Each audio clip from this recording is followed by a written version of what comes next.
My presentation is over the chemistry of the sun and stars, and it's also what my research paper was over. And I picked this topic because space in general has always been interesting to me. I just thought it'd be cool to learn more about it. Like, everything in space is cool, and this the chemistry of the sun and stars is pretty cool, really. After I did this and learned some more about it, it was pretty alright. I really like the colors too, because everything in space kind of looks like a pure color. It doesn't really look faded like some stuff does. I also like space because everything that we learn about it's kind of new, and it's just like, it's so unknown. We can't really explore it that much, so it's really interesting.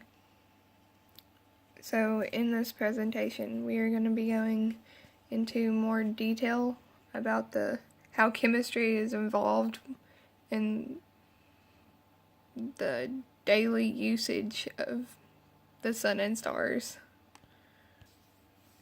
And so first, to know how chemistry is used with the sun and stars, you have to know what chemistry is. Chemistry is a branch of science that deals with the combination of different elements. And when you add elements together, they form compounds. And it just really makes up stuff. So it's kind of really important. Chemistry is basically in everything that you do throughout the day. You use chemistry all the time. Like, if you had an object, this is salt right here. So you use salt all the time in food and everything. And right here, you see the chemical breakdown. Those are the elements in salt. Right there. Na plus Cl. And salt is NaCl, so that's how chemistry is. And elements, even, like, chemistry is elements combining to create compounds, and they bond trying to get a full octet, like a full outer shell, so they can become stable. So after the compound is stable, which it has a full octet, it's just neutral, so it's not gonna react bad or anything. There's all these different kinds of reactions too. The 5 reactions are synthesis, decomposition, combustion, single replacement, and double replacement. Which, the reactions are used all the time. It just depends on what elements you're combining and what compounds you create. But yeah, that basically sums up chemistry. So let's go ahead and move on. The formation of the sun. So the sun was actually a reaction from a chemical composition. So what the sun basically is like debris was floating in space, and it kind of all started gravitating towards each other, towards bigger pieces. Like, the smaller ones gravitated towards the bigger ones, and then everything just kind of pulled in, like different gases and stuff too. Most of the sun is made up from hydrogen and helium, and some of the sun was from material from death stars, which are stars that just died out.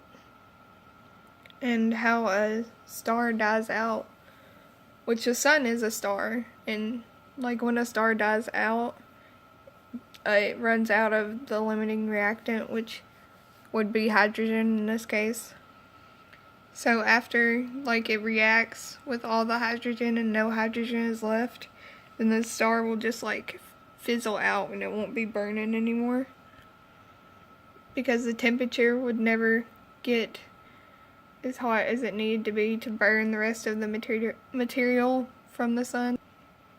And since the material wouldn't burn, it would just be changed into a white dwarf. And when the reaction for the formation of the sun starts taking place, it doesn't just automatically react. Like, as soon as the material starts clumping together, it's over a period of time. Like, you can't just form a sun in a week. It's over a long time. It took estimately 50 billion years. That's crazy. Just like all of that piling together took 50 billion years. And then for the reaction to start. Oh, it was actually 50 million years. Which is still a really long time.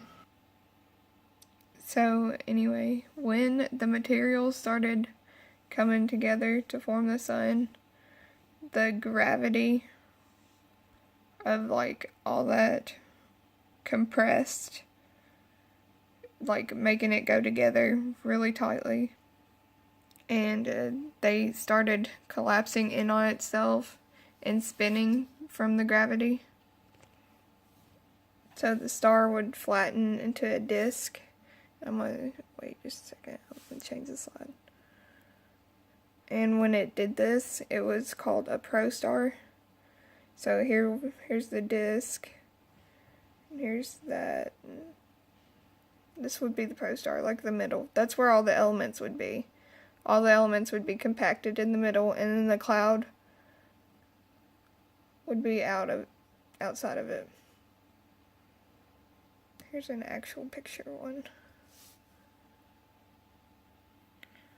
So you can see the middle where it's like bright. That's the protostar. That's where all the elements and the material and all the compacted stuff is. And then this is like all the gas, a cloud, and that. And the elements at the center, the compacted part right here, only makes up 25% of the protostar. So all this. And the sun fusing together gives off all of the heat energy, and some elements are also released through the reaction taking place. Inside the sun, it's hot enough to force the nuclei of atoms to bond and form different elements that are heavier and everything. And so this reaction taking place is called nuclear fusion. And what this actually is the reaction is two hydrogen atoms fusing together because of the heat and the pressure forming radiation. And just change slides.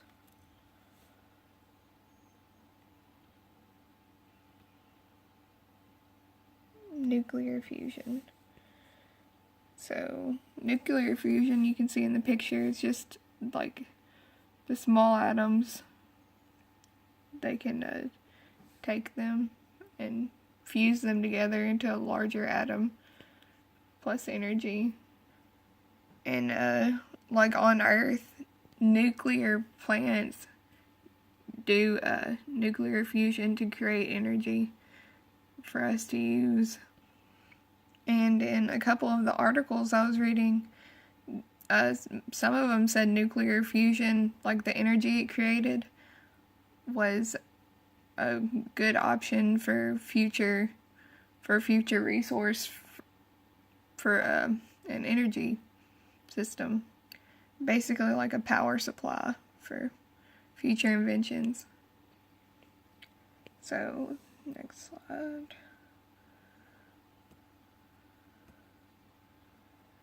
Advances in nuclear fusion. This is a fusion reactor. This is what we use to do nuclear fusion on Earth. I actually have a video showing what nuclear fusion looks like. Okay. plugging in the plug for our high voltage transformer. So they're starting it now, like they're just plugging it in right now. Turning on the Variac, and we're going to slowly increase the input voltage on our transformer to approximately 20 volts. This is the fusion reactor. Go ahead. And as you can see, it's starting to glow pretty good now. You see right here, that's nuclear fusion happening right there. 10 volts input. 15 volts input. 20 volts. See, they're just increasing like how much energy that they're putting in, fusing together. Semi-stable. Occasionally the Variac will reset when we try to draw. He said it was semi-stable, so it's not exactly stable yet. It's limited to about 5 amps. And when we last checked, our chamber pressure was about 25 microns, which is 25 millitorr for you people keeping score at home. As you can see, we also have another camera there. This allows us to view it on our screen remotely. Like that, you see they have another screen for all that. This is the first time they're testing it too. This is their first test run. And still, it's still happening. The reaction's just getting bigger. Like you can see, it started off like smaller because they put less energy in it, and then when they increased it, it got bigger. And right now we have our diffusion pump and our mechanical pump running. Like I said, when we last checked, it was about 25 microns of chamber pressure, and it was slowly dropping. I have the slide valve for the diffusion pump open just enough that it's dropping some. So we should hopefully observe our plasma. You can notice a change in color from the beginning to now too. I'll show you after it's over. Changing.